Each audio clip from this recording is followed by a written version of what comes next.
Most people across the world pray to God. They ask for things from God. Whether it is Christians in the Western world or whether it is Hindus or different people from different religion, the practice of prayer and having a connection with God and asking for things from God is a common trait in human beings. If we actually look around the world objectively and see how many people who pray actually receive what they are praying for, then we will understand that there is something that we are missing. Of course, for this, atheists say there is nothing called God. But from the Vedantic worldview, the idea of God itself is very different. So, today we will understand what God is and how to live our ideal life, a life of clarity, purpose, abundance, and fulfillment by the understanding of that infinite intelligence or God. So, we have the saying within Adhvaitha conscious society which goes like this: God honors your choices, not your prayers. Now, this is a very, very deep statement, and there are different levels to it which we will explore today. But by the end, we will understand exactly what is holding us back and why our prayers do not get answered and what to actually do about it to live a life that we actually want to live. So, first we need to understand that each and every one of us, right, as individuals, have an identity or swabhava, right? This is our ego. Now, this swabhava is who we are, and this swabhava has various components to it. We have our thoughts, our emotions, our belief systems, our deeper tendencies or samskaras. All of it put together is one swabhava or one identity. Now, what we need to understand is that we are not just one being as we think. Within ourselves, we are fragmented. We have different aspects to who we are. There is the body, there is the mind. Within the mind, there is manas, buddhi, ahankara, chitta. There is our emotions, there is our intellect. And apart from this, there is also a deeper aspect to us at a causal level, which we will not get into today. But through all of this, we hold different things within us, right? We think different thoughts, we feel different emotions, we hold different belief systems. So, within this identity or swabhava, there are so many thoughts, so many emotions, and so many belief systems that are currently present. Each of these thoughts and each of these belief systems, you need to look at them as a choice that you're making. Then everything else will make sense for you. Now, let's say this person, let's call him Arjun, right? This person has a particular identity or swabhava, which is his nature, which is who he is as a person, because of which he thinks a certain kinds of thoughts, he feels a certain kinds of emotions, and he believes certain things deeply within himself. Whether he thinks different thoughts and holds different belief systems, consciously or unconsciously, doesn't matter. But each thought and each belief system is like a choice that he is making. Let's uncover his situation. He has a goal for his life, which is a short term goal. He wants to build a house for his family. he wants to purchase a house or build a house for his family, and he wishes to live an abundant life, a life free of scarcity and stress. This is his desire. Now, on one level, he's holding his intention. On the level of the mind, he has this intention and he has made this choice to build a house. But at the same time, in the deeper levels of his mind, he might have different belief systems. He might believe that the economy is bad right now, right? And he might believe that it is difficult to build a house. And he might also believe that based on his current income, it is not possible for him to build a home or buy a home. Now, on one level, he's asking for a house, and on the deeper levels, he himself believes that it is not possible. So let's understand what's happening here. Every single thing that he thinks and that he chooses to believe is a choice that he is making. On the conscious level, he is making a choice of building a house for himself. But on the deeper levels, he has made a choice that it is not possible because of his situation. This is a common pattern in most of us.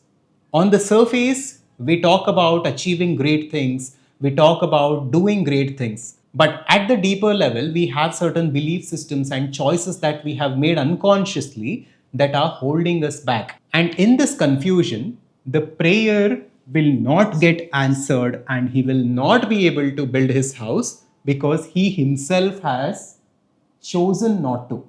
So, it is not that God is not answering our prayers.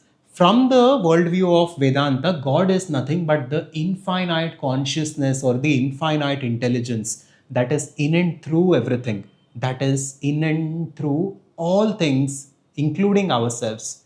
That is why the Chandogya Upanishad says, Sarvam Kalvidam Brahma. Every aspect of this existence is that intelligence or God, and that God has the power to make anything possible because it is infinite potential and that is within us. It has the power to make our ideal life possible.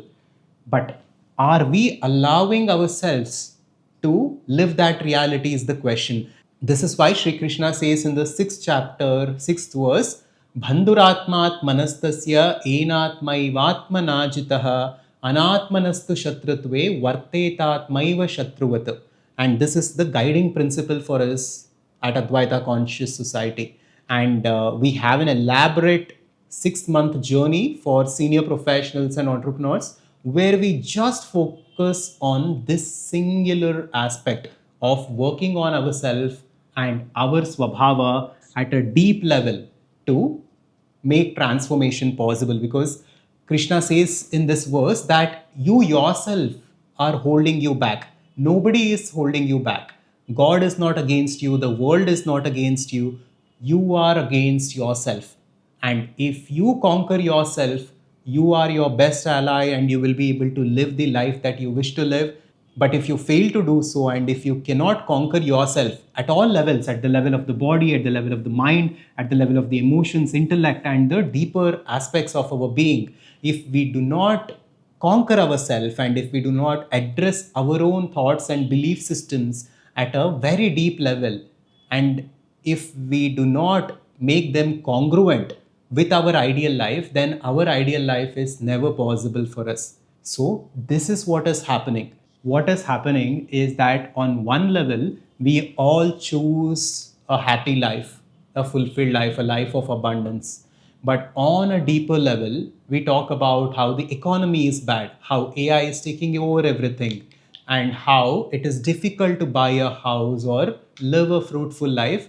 And we have accepted at a deeper level that stress, anxiety, and poverty, and all that stuckness that we go through is normal. We ourselves have chosen this reality that we are experiencing. So, just think about the reality that you are experiencing right now. What is happening around you?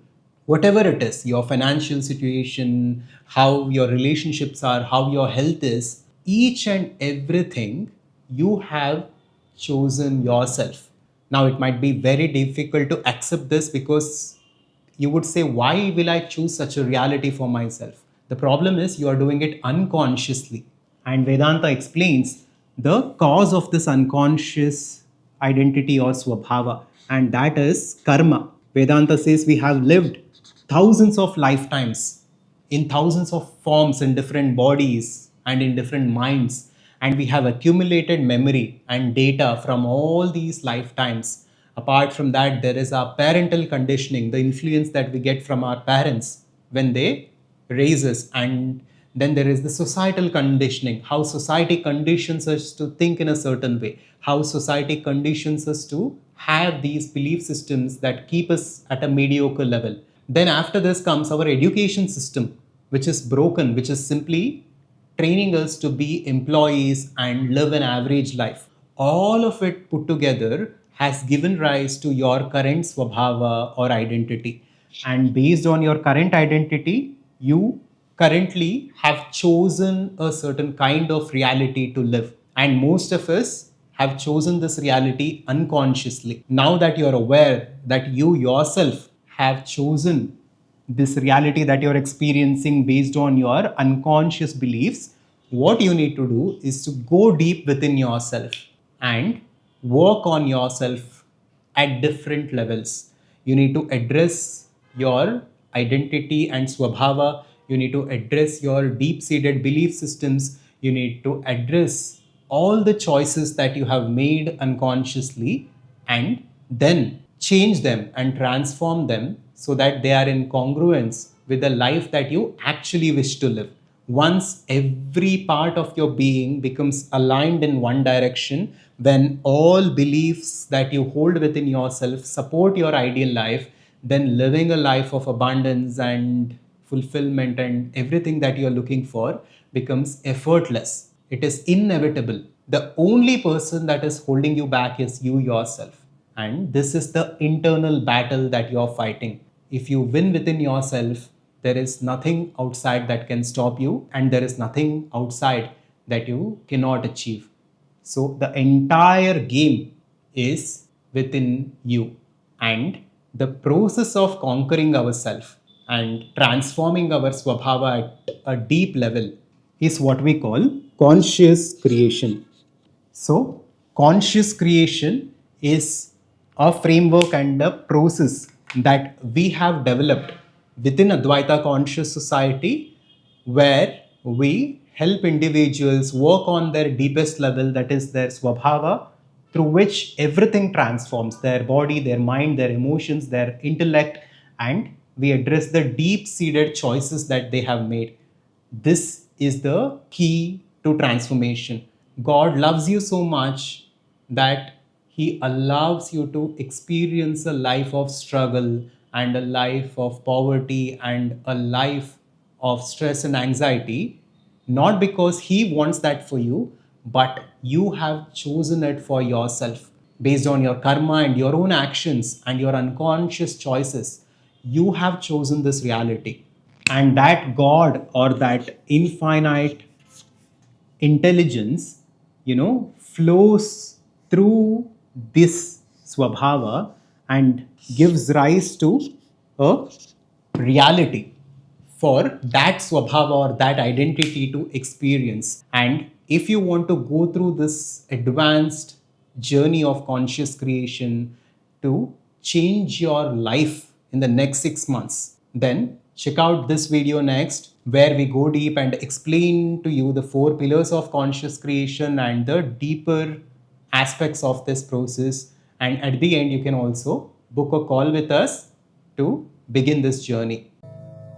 Subscribe to Advaita to wake up. Shivoham.